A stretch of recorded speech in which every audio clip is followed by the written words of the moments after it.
নমস্কার বন্ধুরা, মিলির রান্নাঘরে তোমাদের আবারও স্বাগত জানিয়ে শুরু করছি আজকে নতুন আরেক রেসিপি। তার আগে বলে রাখি, যারা আমার ভিডিও দেখছো বা সাবস্ক্রাইব করে রেখেছো তাদেরকে অসংখ্য ধন্যবাদ। আর যারা ভিডিও দেখছো তোমরা যদি কমেন্টে তোমাদের নাম বা কোথা থেকে দেখছো যদি জানাও, তাহলে আমি পরের ভিডিওতে তোমাদের নামগুলো নিতে পারি। তোমরা অনেকে মাছের পাতুরি খেয়েছো, আজ আমি তোমাদের মাংসের পাতুরি করে দেখাবো। চলো কথা না বাড়িয়ে শুরু করা যাক আজকের রেসিপি। মাংসর পাতুরি করার জন্য প্রথমেই লাগছে মাংস। আমি এমন মাংস নিয়েছি, হাড় ছাড়া মাংস নিয়েছি, যেন হাড় একটুকুনো লেগে না থাকে। দেখো, হাড় ছাড়া মাংসগুলো নিয়েছি। তোমরা এই মাংসগুলোকে কী বলো জানি না, অনেকে অনেক রকম বলে, কিন্তু আমরা বলি এগুলোকে এঁচড়ে মাংস। আর লাগছে কুচিয়ে রেখেছি পেঁয়াজ এখানে আমি, আর নিয়েছি টমেটো, কিছুটা কাঁচা লঙ্কা চিড়ে নিয়েছি, একটা লেবু, আদা রসুন পেস্ট, গোলমরিচ নিয়েছি ঝালের জন্য, আর যেমন রোজকার মশলাতে নুন হলুদ তেল আর জিরে গুঁড়ো লাগে সেরকমই। মাংসর মধ্যে আমি উপকরণগুলো সব দিয়ে দেবো। প্রথমে দিয়ে দেবো পেঁয়াজটা, তারপর দিয়ে দেবো টমেটো, কাঁচা লঙ্কা একটু পর দেবো, দিয়ে দেবো আদা রসুন পেস্ট, এখানে জিরে আর ধনে গুঁড়ো আছে, দিয়ে দেবো হলুদ গুঁড়ো, দিয়ে দেবো গোলমরিচ গুঁড়ো, ঝালের জন্য আমি গোলমরিচ দিয়েছি, তোমরা চাইলে শুকনো লঙ্কাও দিতে পারো। দেবো লবণ, আর দিয়ে দেবো গরম মশলা,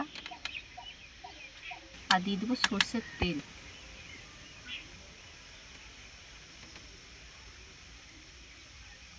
সর্ষের তেলটা একটু বেশি করে দেবে।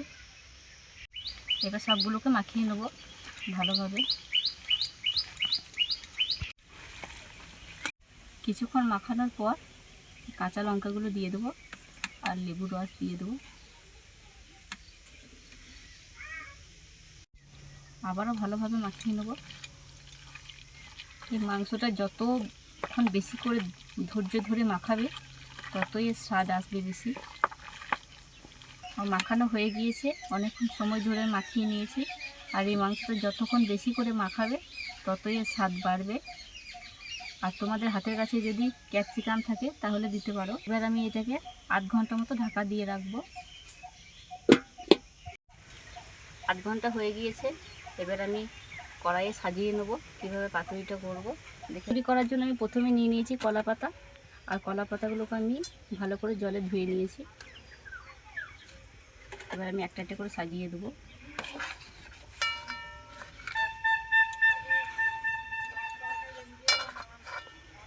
আর ভালোভাবে বিছানা হয়ে গিয়েছে, এটা দেবো, এটার উপর মাংস দেবো। তার জন্য আমি এটাতে সর্ষের তেল গুলিয়ে নেবো। এটাতে সর্ষের তেল গুলিয়ে নিতে হবে, একটু বেশি করে তেলটা দেবে। রেস্টে দেওয়ার পর আমি আবার একবার ভালোভাবে মাখিয়ে নেব। মাংসটা আমি দিয়ে দেবো, একটু পাতলা করে দেবে।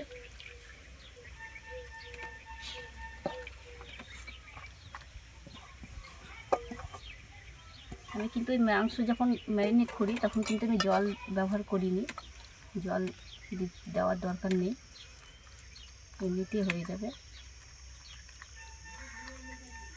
আবার আমি কলা পাতা চাপা দিয়ে দেবো।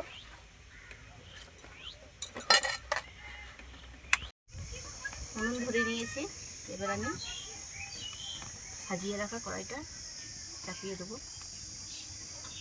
তারপর ঢাকা দিয়ে দেবো ভালোভাবে। 25 মিনিট দমে দেওয়া হয়ে গিয়েছে, এবার নামিয়ে নেবো। নামিয়ে নেবো, উল্টে দেবো এক পিস, তার জন্য দেখি খুলে কী অবস্থা।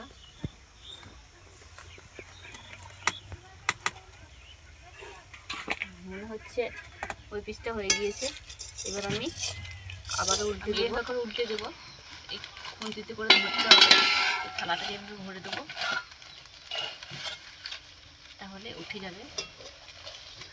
প্রথমে যেভাবে কড়াইটা আমি সাজিয়েছিলাম ওইভাবে আবারও কলা পাতা এরকমভাবে দিয়ে দেবো। আর যে কলা পাতায় মাংস দেবো এটাতে আবারও তেল মাখিয়ে নেবো।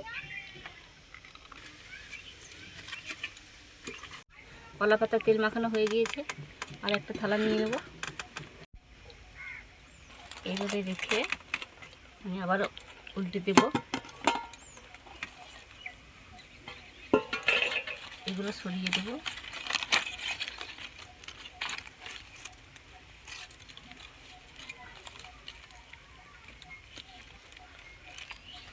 এক পিসটা হয়ে গেছে, আর এক পিসটা উল্টে দিয়েছি।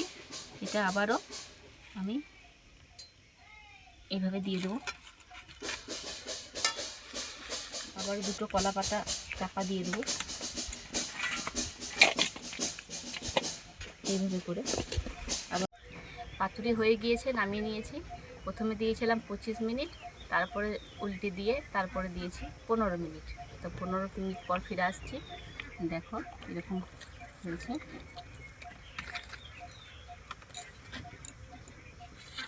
এই যে এরকম হয়েছে দেখতে। দেখতে যেমনই হোক না কেন, খেতে কিন্তু ভীষণই সুন্দর হয় গরম ভাতের সাথে। কলা পাতার এই পাতুরি যদি তোমাদের ভালো লাগে থাকে এই রেসিপিটা, তাহলে অবশ্যই একটা লাইক করবে, আর আমার চ্যানেলটিকে সাবস্ক্রাইব করে রাখবে, আর বেশি বেশি করে শেয়ার করবে। ততক্ষণে তোমরা ভালো থেকো, সুস্থ থেকো। দেখা হচ্ছে অন্য কোনো নতুন রেসিপিতে। ততক্ষণে টাটা।